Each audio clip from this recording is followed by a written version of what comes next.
할렐루야.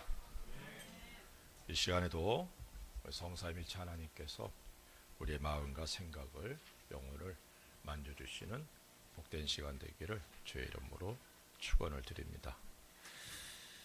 제가 설교할 때 제 개인의 이야기라든가 감정을 잘 얘기를 안 합니다.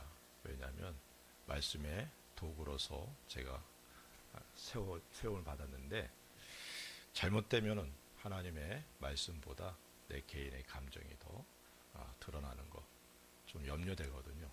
그래서 참 조심조심하고 있는데 오늘 이준 주사님이 툭 건드시는 것 같아요. 네, 제가 어쨌든 이제 동경사랑의 교회 담임 목사로서 마지막 주일 설교가 아닌가 이렇게 생각이 듭니다. 돌아보면 참 너무나 감사하고 고마운 그런 일들이 참 많았어요. 어제 지나온 사진들을 쭉 돌아봤는데 너무 감사하더라고요. 정말 스쳐 지나간 사람들이 함께 신앙생활하면서 믿음이 자라가고 주님 앞에 바로 세워져 갔던 모습들을 생각하면서 참 감사했습니다. 앞으로도 계속 그런 은혜가 넘쳐나게 되기를 우리 주님의 이름으로 축원을 드립니다. 이 세상은 하나님께 택함을 받고 부르심을 받은 자와 그렇지 않은 사람들로 구분됩니다. 부르심을 받은 사람들 중에도 잠자고 있는 자 그리고 깨어 일어나 빛을 발하는 사람들로 구분할 수 있어요. 반면에 택함 받지 못한 이들 중에는 아직 부르심을 받지 못한 사람 그리고 둘째 사망에 들어갈 사람들로 구분할 수 있죠. 성경은 우리들이 예수 그리스도 안에서 하나님께 택함을 받고 부르심을 받았다라고 말씀하고 있습니다. 자신이 부르심을 받은 사람이라면 자신을 부르신 하나님의 뜻을 따라서 살아가고자 마음에 결심하고 순종해야 한다는 사실을 잊어서는 안 될 줄로 믿습니다. 우리들이 하나님의 뜻에 순종할 때 하나님의 복으로 채움받게 된다는 사실도 깨달으시기를 주의 이름으로 부탁을 드립니다. 우리들의 삶이 하나님의 뜻을 이루는 삶이 되어야 함에도 그렇지 못한 경우들이 너무나 많죠. 잠자는 상태라면 먼저 깨어나서 주님께서 말씀하신 대로 일어나 빛을 발하는 온전한 그리스도인이 되어야 될 줄로 믿습니다. 노아의 때에 사람들이 홍수로 심판을 받게 된 원인 중에 하나가 다음에 말씀을 통해 알 수 있습니다. 창세기 6장 2절과 3절에 이렇게 말씀합니다. 하나님의 아들들이 사람의 딸들의 아름다움을 보고 자기들이 좋아하는 모든 여자를 아내로 삼는지라. 여호와께서 이르시되 나의 영이 영원히 사람과 함께하지 아니하리니 이는 그들이 육신이 됨이라. 그러나 그들의 날은 120년이 되리라 하시니라. 하나님의 아들들이 사람의 딸들의 아름다움을 보고 자기들이 좋아하는 모든 여자로 아내를 삼았다라고 기록하고 있습니다. 이 말은 믿음의 사람들이 세속에 빠져서 하나님의 뜻에서 벗어난 삶, 욕심과 쾌락을 추구하는 잘못된 삶의 모습이죠. 이러한 일들이 하나님의 심판을 받게 된 원인이 되었다는 사실을 말씀하고 있습니다. 하나님의 눈은 택한 자들인 우리들을 향하고 있다는 사실도 잊지 않기를 주의 이름으로 축원을 드립니다. 소돔과 고모라 성이 의인 10명이 없어서 멸망당했어요. 하나님께서는 택함 받은 우리들을 눈여겨보신다는 거죠. 그래서 우리들의 삶을 통해 하나님의 영광이 나타날 수 있는 그런 은혜가 있어야 될 줄로 믿습니다. 빌립보 교회는 바울의 선교 사역에 헌신적으로 동참했던 교회입니다. 비록 생활은 어렵고 궁핍했어도 바울의 사역에 동참하면서 큰 일을 담당했던 교회입니다. 다른 교회들과는 다른 주님을 향한 열정이 있음을 보게 되죠. 바울을 위해 선교비를 보내고 협력자를 보냅니다. 그런 면에서 현대에 우리들에게 많은 도전을 주는 교회가 바로 빌립보 교회입니다. 하지만 이 땅에 존재하는 어느 교회든 완벽한 교회는 없습니다. 오직 예수님을 머리로 한 우주적인 교회만이 온전한 교회라는 사실을 깨달아야 될 줄로 믿습니다. 그래서 이 교회는 왜 이렇게 문제가 있지? 그래서 문제없는 교회 찾다 보면은 신앙생활 못하는 거예요. 어디든지 다 문제는 있습니다. 왜? 우리가 불완전한 사람들이잖아요. 불완전한 사람들이 모여있는데 완전해질 수가 있나요? 하지만 그 불완전함 속에서 문제가 있는 가운데서 그것들을 해결해 나가면서 하나님 앞에 헌신하고 마음을 하나로 모으는 것, 주님을 위해 함께하는 것, 이것이 우리 주님께서 요구하시는 삶의 모습이라는 사실을 잊지 않기를 주의 이름으로 부탁을 드립니다. 오늘 본문에는 구원을 받은 우리들의 삶의 모습에 대해 기록하고 있어요. 우리들이 추구해야 될 삶의 자세, 반드시 피해야 되는 삶의 모습, 이것에 대해서 기록하고 있다는 것입니다. 그래서 오늘 말씀을 통해서 구원받은 그리스도인들이 어떤 삶의 자세를 갖고 살아가야 되는지, 구원은 하나님의 은혜로 우리에게 주어졌지만 삶 가운데 주님을 위해서 헌신하고 충성하고 영광 돌리는 삶은 나의 결단과 헌신이 동반되지 않으면 안 된다는 사실입니다. 어린아이가 태어났는데 잘 자라겠지 뭐, 그리고 먹는 것도 주지 않고 함께 해주지 않는다면 그 아이는 죽고 마는 거예요. 계속해서 끊임없이 주님이 기뻐 받으시는 모습으로 성장해 나가야 될 줄로 믿습니다. 그래서 오늘 세 가지 삶의 모습을 통해서 과연 나는 하나님께서 기뻐 받으시는 삶의 모습을 갖고 살아가고 있나 돌아볼 수 있는 그런 은혜가 있기를 주의 이름으로 축원드립니다. 오늘 17절에 보면 이렇게 말씀합니다. 형제들아, 너희는 함께 나를 본받으라. 그리고 너희가 우리를 본받은 것처럼 그와 같이 행하는 자들을 눈여겨보라. 먼저 우리들이 하나님의 자녀로서 가져야 할 삶의 자세, 본을 받는 삶이다. 이렇게 말씀을 드릴 수 있어요. 바울은 빌립보 교회 성도들에게 자신을 본받으라 이렇게 말하고 있습니다. 우리가 생각할 때 이렇게 말하는 바울은 그런 완벽한 사람이구나. 그럴까요? 바울은 고백하기를 나는 죄인 중에 괴수라 이렇게 고백합니다. 여전히 부족해서 넘어지고 때로는 실수하는 것이 사람이거든요. 하지만 그 가운데서도 주님을 바라보며 가는 그런 모습들 우리가 눈여겨보고 그리고 본을 받아야 될 줄로 믿습니다. 모든 그리스도인들의 모본, 물론 예수님이시죠. 예수님을 닮아가는 것이 우리들의 궁극적인 삶의 목표입니다. 이러한 삶을 우리는 성화의 삶 이렇게 얘기를 하죠. 예수님을 닮아가는 삶. 그런데 예수님은 우리들의 시대에 계시지 않기에 성경에 기록된 믿음의 사람들의 삶을 우리가 살펴보면서 닮아가야 한다는 사실입니다. 그리고 내 주변에 있는 믿음의 지도자들, 그들의 삶을 보고서 좋은 점을 우리가 받아들이고 저래서는 안 되겠구나 하는 것은 피하는 그런 은혜가 있어야 될 줄로 믿습니다. 바울은 교회 지도자죠.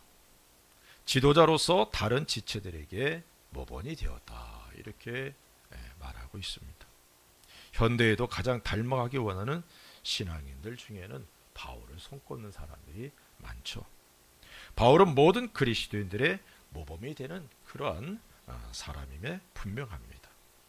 바울은 고린도 교회 성도들에게도 다음과 같이 말합니다. 고린도전서 11장 1절에 내가 그리스도를 본받는 자가 된 것 같이 너희는 나를 본받는 자가 되라. 그러니까 바울이 나를 본받으라. 나 완벽한 사람이니까 나를 본받고 나를 따라와. 이게 아닙니다. 내가 그리스도를 본받아가는 삶의 모습을 너희들이 보고 너희도 그렇게 좀 살아 이 말이죠. 바울 자신이 완벽한 삶을 살아서 자랑하는 것이 아니라는 겁니다. 여전히 부족하지만 예수님을 닮아가는 징검다리가 되기를 원하는 바울의 모습을 우리가 기억해야 될 줄로 믿습니다. 본을 받는다는 것은 그분의 발자취를 밟아가는 것을 의미하죠. 그분을 따라가는 것을 의미합니다.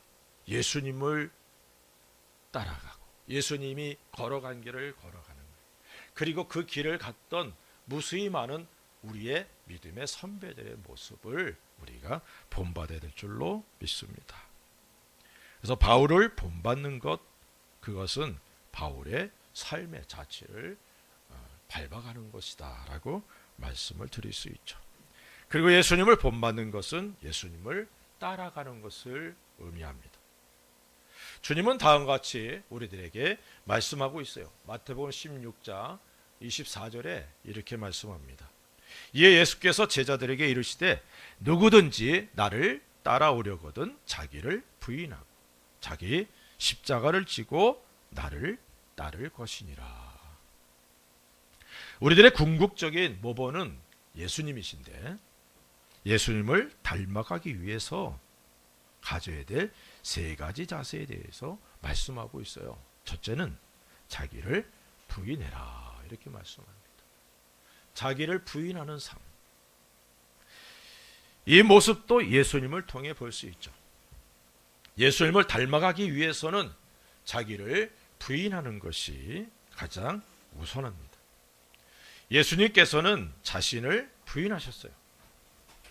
예수님의 모습이 빌립보서 2장을 통해 우리가 살펴볼 수 있는데 빌립보서 2장 6절과 7절에 이렇게 말씀합니다. 그는 근본 하나님의 본체시나 하나님과 동등됨을 취할 것으로 여기지 아니하시고 오히려 자기를 비워 종의 형체를 가지사 사람들과 같이 되었고라고 말씀하고 있어요. 우리들의 최고의 모범은 예수님입니다. 그렇기에 구원을 받은 우리들은 예수님을 따라가야 한다는 사실을 잊어서는 안 되죠. 전능하신 하나님, 세상을 창조하신 하나님, 죄가 없으시며 거룩하시고 영광의 본체신 하나님이신 예수님이 모든 것을 버리고 피조물인 사람이 되셨습니다. 예수님이 자신을 부인하지 못했다면 사람이 되시는 일은 결코 없었을 겁니다. 하지만 예수님은 죄인인 우리를 사랑하셔서 친히 모든 것을 버리고 사람이 되셨다는 사실입니다. 이러한 모습이 우리들에게도 있어야 된다는 것이죠. 주님을 닮아가길 원한다면 자신의 모든 것을 부인할 수 있는 우리가 되어야 될 줄로 믿습니다. 자신에게 있는 모든 것을 배설물로 여겨야 된다는 것이죠. 오직 우리들을 통해 거룩하신 하나님의 뜻이 이루어지고 영광이 하나님께 돌려지기를 원하는 그런 삶의 모습이 우리에게 있어야 될 줄로 믿습니다. 바울과 같이 자신에게 유익하던 모든 것을 버리고 주님이 주신 사명을 위해 달려갔던 모습이 자신을 부인하는 모습이죠. 자신의 욕심을 버리고 하나님의 뜻을 이루고자 하는 거룩한 의지가 있기를 주의 이름으로 축원을 드립니다. 두 번째는 자기 십자가를 짊어져야 된다라고 말씀합니다. 빌립보서 2장 8절에도 이렇게 말씀하고 있어요. 사람의 모양으로 나타나사 자기를 낮추시고 죽기까지 복종하셨으니 곧 십자가에 죽으심이라. 예수님을 따르려면 자기 십자가를 지고 가야 한다라고 말씀합니다. 십자가는 자신을 위해서 지는 것이 절대 아닙니다. 다른 사람들을 위해 지는 것을 십자가라 이렇게 말씀하는 거예요. 예수님의 십자가는 우리들의 죄와 저주와 죽음을 대신하는 그런 십자가였습니다. 예수님 자신을 위해서 지신 것이 아니라는 거예요. 그래서 내가 신앙생활하면서 다른 지체들을 위해 짊어지는 그런 부담, 힘듦, 어려움, 때로는 희생, 이런 것들이 십자가다라고 말씀을 드릴 수 있는 거예요. 그런 의미에서 우리 각자가 짊어져야 될 십자가, 자신을 위한 것이 아니라는 사실을 다시 한번 깨닫게 되기를 주의 이름으로 축원을 드립니다. 십자가는 각자에게 주어진 사명이다 라고 말씀드릴 수 있어요. 사명이란 결국 우리를 부르신 하나님의 뜻을 이루는 삶을 의미하죠. 예수님은 이러한 사실을 다음과 같이 말씀하셨습니다. 요한복음 12장 27절에 지금 내 마음이 괴로우니 무슨 말을 하리요? 아버지여 나를 구원하여 이 때를 면하게 하여 주옵소서. 그러나 내가 이를 위하여 이 때에 왔나이다. 예수님께서 십자가를 앞에 놓으시고 겟세마네 동산에서 기도하실 때 드린 기도 내용입니다. 십자가를 짊어지시는 것이 예수님이 반드시 이루어야 할 사명이라는 사실을 고백하고 있죠. 그래서 마음이 괴롭고 힘들어도 그 십자가를 짊어지시기를 결심하는, 겟세마네 동산에서의 기도를 통해 예수님은 십자가를 짊어지시고 잠잠히 십자가를 짊어지실 수 있었다는 사실을 잊지 않기를 바랍니다. 우리들이 지고 가는 그런 십자가는 내게 주신 사명이라는 사실을 잊지 않기를 주의 이름으로 부탁을 드립니다. 세 번째로는 예수님을 따라야 된다라고 말씀하고 있어요. 나를 쫓을 것이다 라고 말씀하고 있잖아요. 십자가를 지고 나를 따를 것이니라. 빌립보서 2장 5절에도 이렇게 말씀합니다. 너희 안에 이 마음을 품으라 곧 그리스도 예수의 마음이니 라고 말씀하고 있어요. 예수님을 본받는 것은 예수님을 따르는 것이다 라고 말씀을 드렸습니다. 예수님은 우리들에게 나를 따르라 라고 말씀하고 있어요. 본을 받는다는 의미, 단순히 따라가는 것이 아니라 예수님의 뜻에 순종하는 것을 의미합니다. 주님의 뜻이 무엇인지 알고자 힘쓰고 알게 되면 순종하는 그런 삶이 바로 예수님을 따라가는 모습이다 라고 말씀을 드릴 수 있어요. 예수님이 갖고 계셨던 마음을 갖고 순종하는 삶이 예수님을 닮아가는 삶이라는 사실을 잊지 않기를 바랍니다. 성경은 우리들에게 여러 가지로 하나님의 뜻을 말씀합니다. 명령으로 주신 것들이 대다수죠. 다른 무엇보다도 우리들의 삶이 거룩한 삶이 되어야 된다라고 말씀합니다. 베드로전서 1장 14절부터 16절에 보면 이렇게 말씀합니다. 너희가 순종하는 자식처럼 전에 알지 못할 때에 따르던 너희 사역을 본받지 말고 오직 너희를 부르신 거룩한 이처럼 너희도 모든 행실에 거룩한 자가 되라. 기록되었으되 내가 거룩하니 너희도 거룩할지어다 하셨느니라.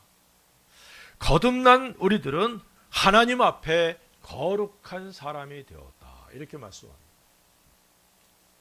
거룩하게 된 사람, 거룩하게 된 무리가 교회고 그 지체 한 사람 한 사람 우리는 성도라 이렇게 얘기를 합니다. 일본에 와서 일본어 성경을 보면 믿는 사람들, 구원받은 우리들을 신자 이렇게 번역을 했어요. 믿으신 자, 그 믿으신 자를 써서 믿는 사람 이렇게. 그런데 일본이든 어디든 믿지 않는 사람이 어디 있어요?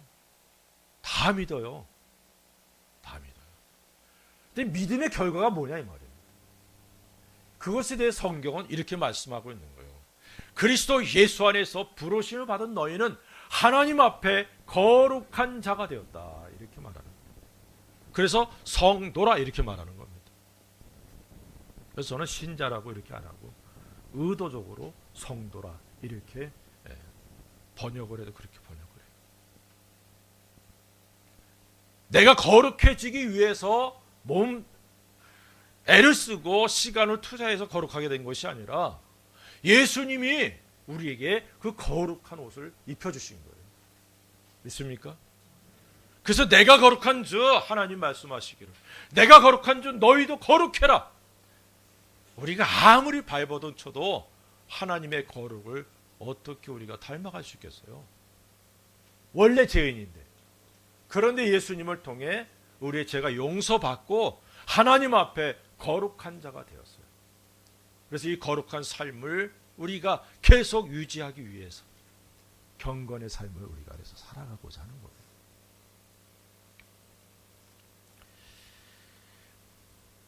구원받은 우리들은 성도가 되었습니다. 믿습니까? 거룩한 사람이 됐어요. 그래서 구원받기 이전에 사욕을 본받아서는 안 된다는 사실을 잊지 않기를 바랍니다. 오직 거룩하신 하나님의 자녀답게 거룩한 삶을 살아가야죠. 경건한 삶이 우리들에게 그래서 요구되고 있는 것입니다. 구원으로 인해 근본적으로 죄인에서 의인이 되었고 거룩한 존재가 되었어요. 이러한 자신의 영적 신분의 변화를 깨닫고 마음에 깊이 새겨야 될 줄로 믿습니다. 그렇지 않으면 자신도 모르는 사이에 하나님의 은혜의 자리에서 벗어날 수도 있다는 거예요. 끊어지진 않습니다.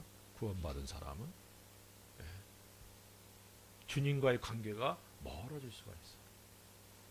그것처럼 안타깝고 불행한 일이 어디 있겠어요? 우리 예수님의 제자들이 예수님과 함께 식사하면서 저는 요한을 참 부러워해요. 요한은 식사 자리에 예수님의 품에 기대서 식사하잖아요. 나도 좀 그래봤으면 좋겠어. 성도 간의 그런 긴밀한 관계, 하나님과의 관계, 우리 주님과의 관계가 그래서 중요해요. 이것을 경건한 삶을 통해 이루어나가는 겁니다. 우리가 그런 은혜의 삶, 본받는 삶을 살아갈 수 있기를 주의 이름으로 축원을 드립니다. 두 번째는 18절, 19절에 이렇게 말씀합니다. 내가 여러 번 너희에게 말하였거니와 이제도 눈물을 흘리며 말하노니 여러 사람들이 그리스도의 십자가의 원수로 행하느니라. 그들의 마침은 멸망이요 그들의 씨는 매어 그 영광은 그들의 부끄러움에 있고 땅의 일을 생각하는 자라. 이렇게 말씀하고 있어요. 두 번째, 그리스도인이라면 이 모습이 있어서는 안 된다는 거죠. 피해야 되는 거예요. 십자가의 원수로서의 삶. 빌립보 교회가 바울의 선교에 아주 많은 도움을 줬다 그랬는데 그것을 보면 교회 자체 모든 성도들이 열정이 있음을 보게 되죠. 그런데도 말이죠. 그 중에 십자가의 원수로 살아가는 사람들도 있다는 거예요. 그래서 그런 이들을 향하여서 바울이 권면하고 있는 겁니다. 거듭난 그리스도인들의 간절한 소망, 주님을 위해 자신의 생애가 쓰임받아 영광을 돌리게 되는 일입니다. 그러나 빌립보 교회 성도들 중에 십자가의 원수로 표현된 그런 사람들이 있다는 것이죠. 우리들이 취해서는 안 되는 삶의 모습입니다.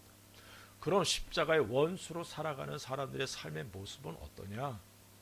첫 번째는 배를 신으로 삼았다 그랬어요. 구원을 받은 사람들은 오직 성삼위일체 하나님만을 섬깁니다. 유일하신 하나님만을 섬기는 것이 당연한 모습이죠. 그런데 배를 신으로 섬겼다. 다시 말하면 쾌락을 추구하는 삶, 자신의 만족을 위해서 사는 삶입니다. 어떤 사람 그래요.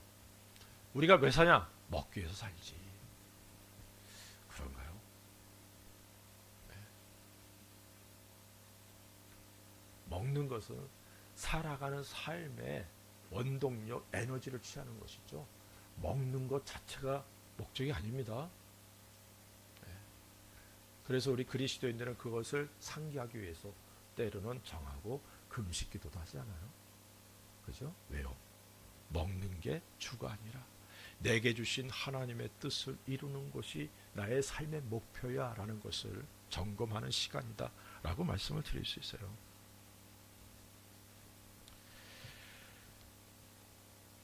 욕심에 대해선 죽은 우리들 분명히 말씀하고 있어요. 육체와 더불어 욕심을 십자가에 못 박은 자라.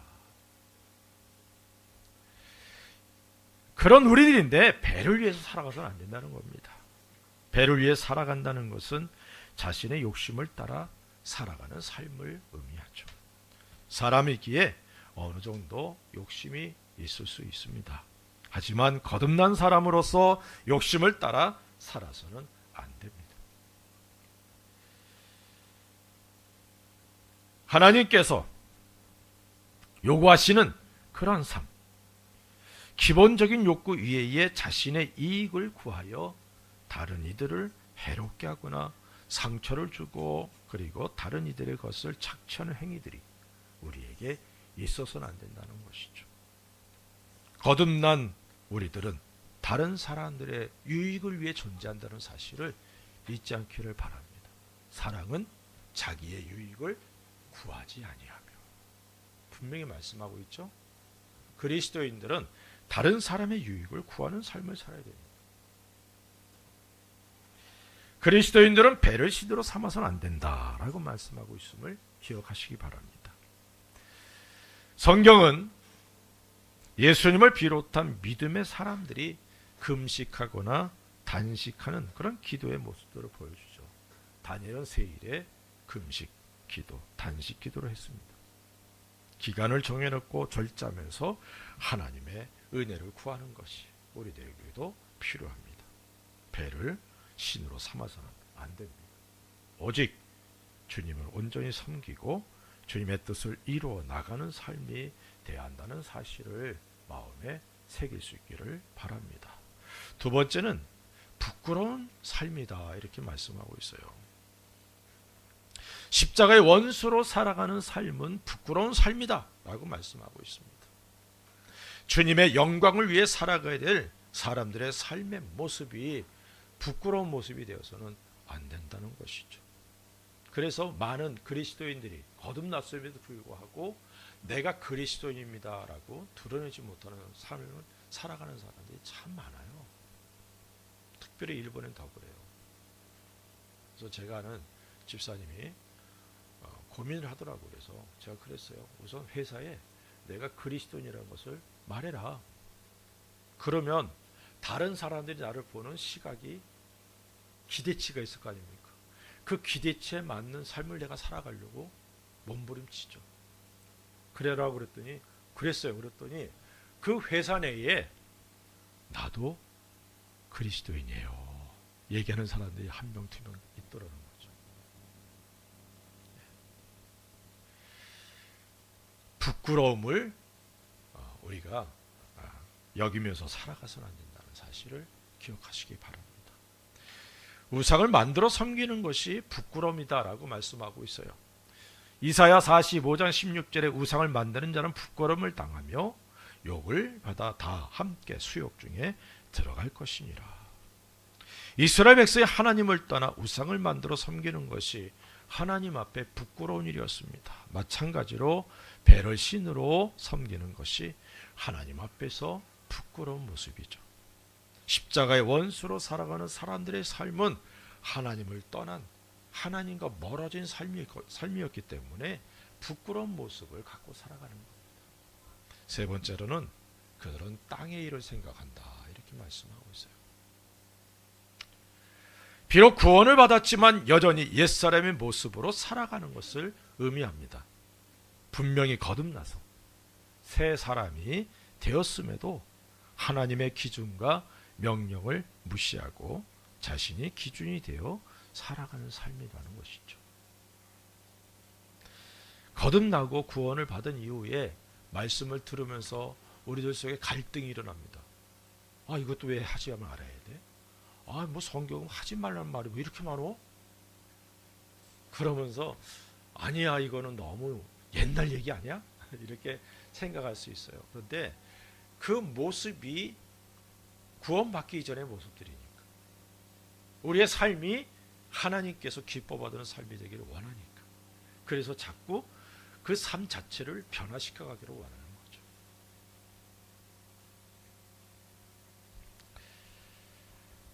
이 세상은 잠깐 피었다 지는 꽃과 같습니다. 이 땅에 영원한 것은 없습니다. 이러한 사실을 잘 알고 있으면서도 이 땅에서 영원히 살 것처럼 이 땅에서의 영광만을 추구하면서 살아가는 거예요. 성경은 이러한 영광을 헛된 영광이라 이렇게 말씀하고 있습니다. 갈라디아서 5장 26절에 헛된 영광을 구하여 서로 노엽게 하거나 서로 투기하지 말지니라.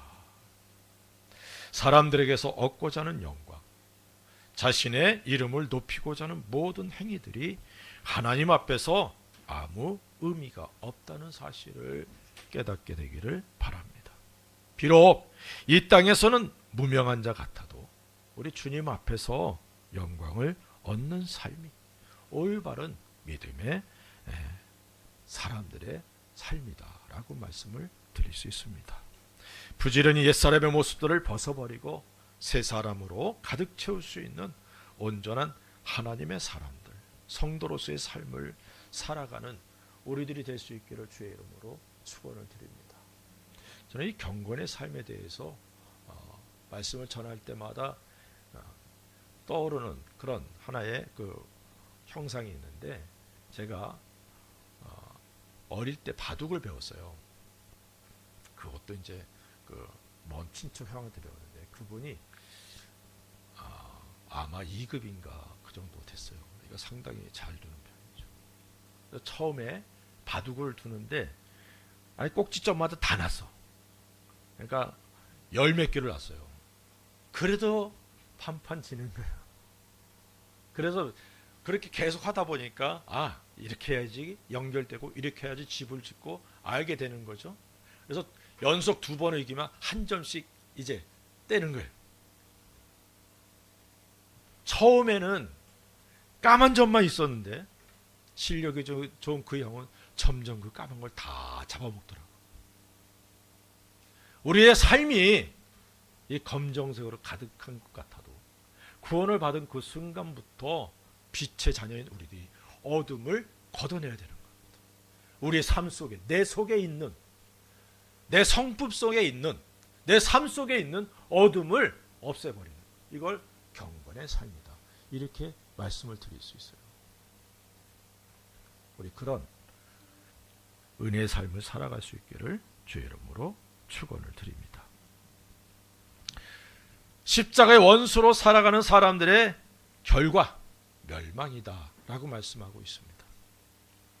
그들의 삶은 하나님께 인정받지 못할 뿐만 아니라 하나님의 진노를 일으키는 행위라는 사실을 잊지 않기 바랍니다. 성경은 우리들이 구원받은 하나님의 사람이라면 집을 짓는 사람이다 그랬어요. 집을 짓는데 재료가 있어야 되지 않습니까? 금과 은과 보석, 그리고 풀과 짚과 나무. 크게 2가지로 구분되는데, 불로 그 공력을 테스트할 때 불에 타서 남는 것이 있으면 그게 하나님 앞에 영광이 되는 거예요. 그래, 불에 타서 죄만 있게 되면 구원은 받았지만 죄 가운데 받은 자와 같다라고 말씀해요. 십자가의 원수로 생활하는 사람, 그가 구원받은 사람이라면 하나님 앞에 설 때 부끄러움을 당하는 것이죠. 단지 구원받은 것밖에 없어요. 어떤 사람은 그러더라고요. 성경을 읽고 그러더니 나도 좀만 늦게 예수님 믿었으면, 정말 십자가에서 매달려 죽은 그 한평 강도, 그 사람이 너무 부러워. 갈등 없이 살았잖아. 그렇게 생각을 하고 얘기하더라고요. 근데 가장 불쌍한 사람이 그 사람이에요. 구원은 받아서 주님을 위해서 살 기회가 없었잖아. 하나님 앞에 설 때 드릴 면류가 아니라 영광이 없잖아요. 단지 구원받은 것 그것으로 만족하는 삶이 그리스도의 삶이 아니라는 사실을 잊지 않기를 주의 이름으로 축원을 드립니다. 그래서 십자가의 원수로 살아가는 사람들은 하나님 앞에 설 때 책망받는 거예요. 결단코 우리들이 살아가면 안 되는 삶의 모습입니다. 예수님의 십자가의 도가 전해지는 것을 회방하는 잘못된 삶이 되서는 안 돼요. 나 교회 가고 싶은데 저런 사람이 있는 교회 난 가고 싶지 않아. 믿지 않는 사람들이 그런 얘기해요. 여러분들도 안 들어봤어요? 저는 많이 들으면서 살았어요. 그래서 내가 이런 삶 살면 안 되겠구나. 사랑하는 성도 여러분, 우리도 그런 마음의 결단들을 할 수 있기 바랍니다. 십자가의 원수를 섬이 아니라 십자가의 도를 증거하는 통로가 되고 하나님의 영광의 통로가 될 수 있기를 주의 이름으로 축원을 드립니다. 세 번째는 20절, 21절 한번 같이 읽을까요? 시작. 그러나 우리의 시민권은 하늘에 있는지라 거기로부터 구원하는 자 곧 주 예수 그리스도를 기다리노니 그는 만물을 자기에게 복종하게 하실 수 있는 자의 역사로 우리의 낮은 몸을 자기 영광의 몸에 그와 같이 변하게 하시리라. 아멘. 세 번째 우리의 삶의 모습이 뭐냐? 물론 두 번째 것은 우리 삶의 모습이라고 하면 안 되겠죠.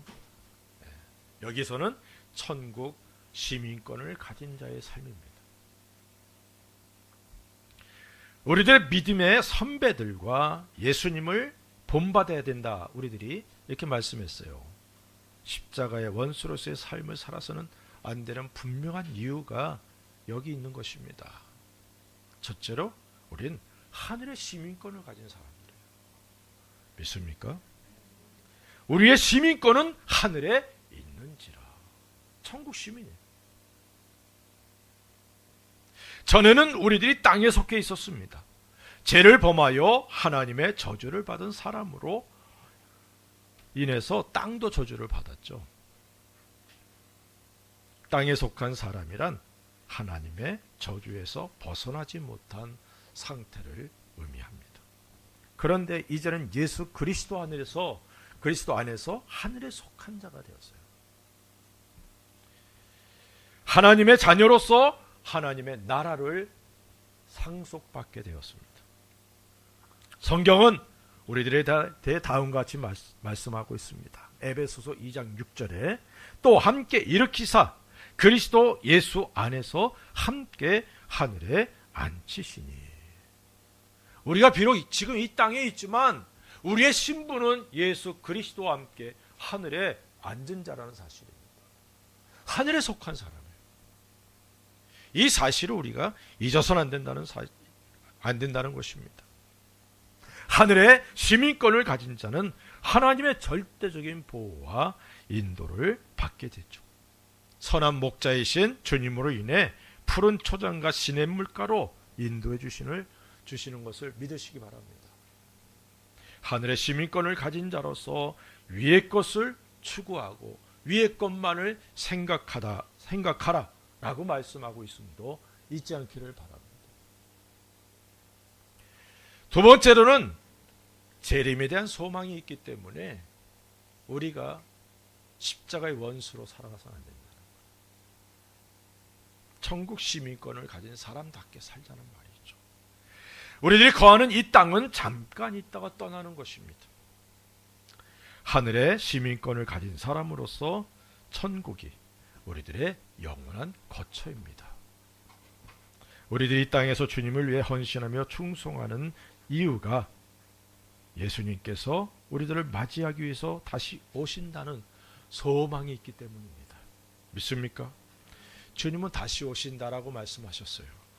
요한복음 14장 3절에 가서 너희를 위하여 거처를 예비하면 내가 다시 와서 너희를 내게로 영접하여 나 있는 곳에 너희도 있게 하리니 하리라 라고 말씀하고 있습니다. 예수님께서 부활하시는 승천하심을 친히 본 제자들은 다시 오실 주님을 기대하면서 자신의 삶을 헌신했습니다. 앞서 갔던 모든 믿음의 사람들이 동일한 모습을 갖고 재림하실 주님을 기다리면서 나그네와 외국인으로 이 땅에서 살았습니다. 우리들도 동일한 소망을 갖고 있습니다. 언제 오실지 알 수 없지만 그날이 가까이 다가왔음은 분명합니다. 예수님이 재림하시는 그날 우리들이 또한 예수님과 함께 왕노릇한다라고 성경은 말씀하고 있어요. 이 사실을 잊지 않기를 바랍니다. 세 번째로는 영광의 부활을 소망하고 있기 때문에 우리가 천국 시민으로서의 삶을 살아가야 된다는 사실입니다. 예수님께서 십자가에서 죽으시고 부활하셔서 부활의 첫 열매가 되셨다라고 말씀합니다. 예수님의 부활은 생명과 영광의 부활입니다. 예수님의 부활도 믿는 사람들을 위한 것이죠.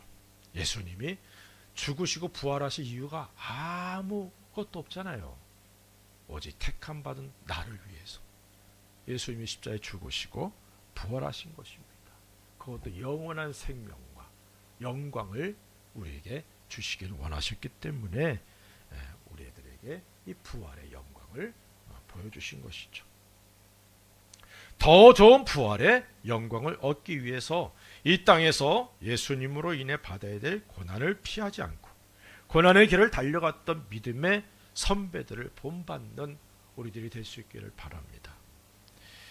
현재 고난은 장차 우리들에게 주어질 영광과 비교할 수 없다라고 말씀하고 있어요. 영광의 부활을 바라보며 이 땅에서 십자가의 원수로의 삶이 아니라 주님을 증거하는 귀한 생애, 천국 시민권을 가진 자답게 살아갈 수 있기를 주의 이름으로 축원을 드립니다. 우리들은 거듭난 그 순간부터 믿음의 지도자들의 아름다운 모습을 본받아야 됩니다. 물론 예수님을 본받는 것이 우리들의 목표죠. 그 과정에서 존경받는 믿음의 사람들을 눈여겨보고 그들을 닮아감으로 예수님을 닮아가는 우리가 될 수 있기를 바랍니다. 사람은 불완전함도 잊지 않기를 바랍니다. 내가 부족하고 불완전한 것처럼 다른 사람도 불완전해요. 목사는 완벽한 거요? 어떤 분들은 옛날에 그렇게 가르쳤다고 그러더라고. 신학교에서 목사들은 절대 일반 성도들과 목욕탕에 함께 가면 안 됩니다. 좀 신비로움을 보여줘야 돼. 그런가요? 한국에서만 통용되는 말이에요. 다 똑같은 사람입니다. 각자에게 주어진 사명이 다른 것뿐이죠. 달란트, 은사가 다른 것뿐이에요. 그래서 부족한 부분, 불완전한 부분이 있어도 그 모습 속에서도 주님 사랑하고 주님 닮아가는 모습, 주님을 위해서 걸어가는 모습, 그 모습을 보고 닮아가라는 것입니다. 그렇기 때문에 사람으로 인해 시험에 들지 말기를 주의 이름으로 축원을 드립니다. 완전하신 예수님만 바라보십시다. 믿음의 주요 또 온전케 하신 예수 그리스도만 바라볼 수 있게 바랍니다. 십자가의 증인으로서 부르심을 받은 우리들입니다. 결단코 십자가의 원수로서의 삶을 살아서는 안 됩니다. 우리들의 시민권이 하늘에 있습니다. 영원하신 하늘나라에서 사랑하는 우리 주님과 영원히 사랑의 교제를 갖게 됨을 기억하시기 바랍니다. 이 땅에서 주님을 위해 더 헌신하고 충성하는 우리들이 되십시다. 이제 동경 사랑의 교회는 또 다른 도약의 기회를 맞이하게 됐습니다. 우리 박찬혜 목사님을 중심으로 모든 섬김이들과 지체들이 한마음 한뜻 되어서 주의 몸된 교회가 계속해서 성장하는. 기억하세요. 사람은 다 불완전하다. 부족한 부분이 많다. 저와 박 목사님 비교하면 내가 좀 나은 부분도 있고 박 목사님 나은 부분이 있는 거예요. 그냥 비교하지 마시오. 아멘. 내가 부족한 부분 어떻게 채우지? 내가 어떻게 하면 협력하지? 이걸 항상 생각할 수 있기를 주의 이름으로 축원을 드립니다. 다르다는 모습도 인정하고 그래서 그 다름이 장점이 되도록 함께 협력하고 그래서 주님 앞에 설 때 주님께서 잘했다, 착하고 충성된 종아라고 칭찬받는 저와 여러분을 될 수 있기를 우리 주 예수 그리스도 이름으로 간절히 축원합니다. 기도하십시다.